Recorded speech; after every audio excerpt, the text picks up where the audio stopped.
Welcome to the deep dive. Today, we're going to be diving into this Goldman Sachs report that I'm sure a lot of you have heard about. Yeah.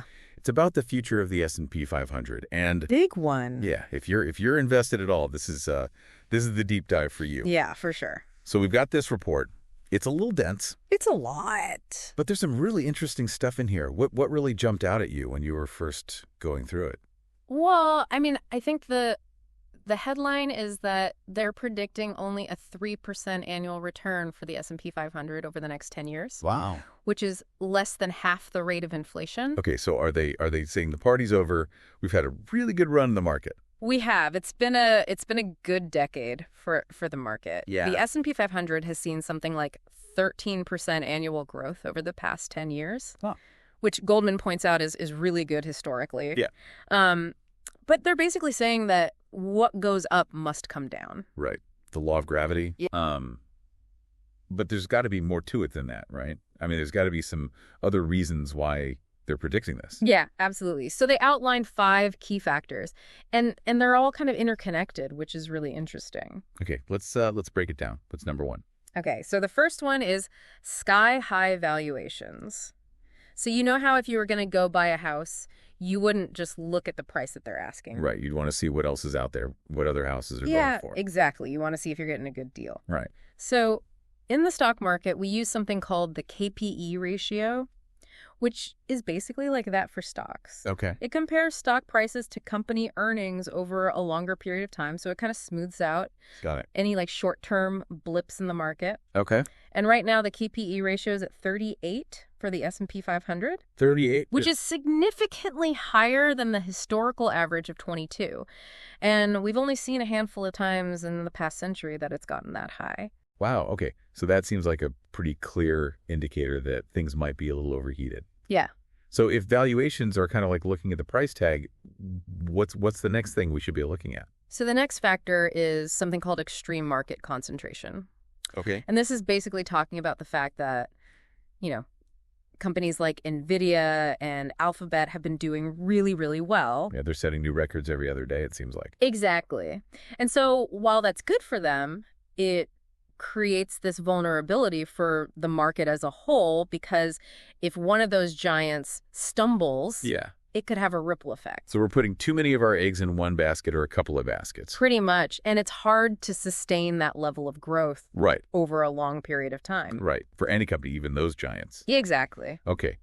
So that makes sense. But then that also makes me wonder, what about the overall economy? Like, how does that factor into all of this? Yeah, so that's where the third factor comes in, and that's economic contractions. Economic contractions, you mean like recessions? Yeah, Those aren't exactly good for the market. No, they're not fun. And Goldman Sachs is actually predicting that we'll see 4 of them over the next 10 years. 4? That's more than we've seen in the past 10 years, right? Yeah, significantly more. Wow. Okay, so we're in for a bumpier ride than we've been used to. That's what they're saying. Yeah, and historically the market doesn't do well during these periods of economic contraction. That makes sense. I think they said that annualized equity returns average about negative 10%. Oof. Okay, so not only are we maybe going to see more recessions, but the returns during those recessions are going to be worse too. Potentially. Yeah, it's not great. Okay, so that's 3 factors. What's next? So the fourth one goes back to those mega companies that we were talking about. Okay. And this factor is called corporate profitability. Corporate profitability. So like if their growth slows down, then their profits probably will too. Exactly. And since they're such a big part of the market. It's a domino effect. Right. Okay. Because they've been exceeding expectations for so long, Yeah.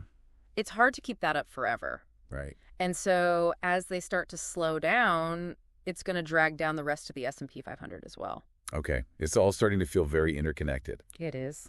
We've got high valuations. We've got a few companies that are propping up the entire market. Those companies may not be able to sustain that forever. And we might be heading into a period with more recessions. What's number 5? Number 5 is rising interest rates. Ah, yes. Interest rates. Everybody's talking about them these days. Exactly. They're going up. Yeah.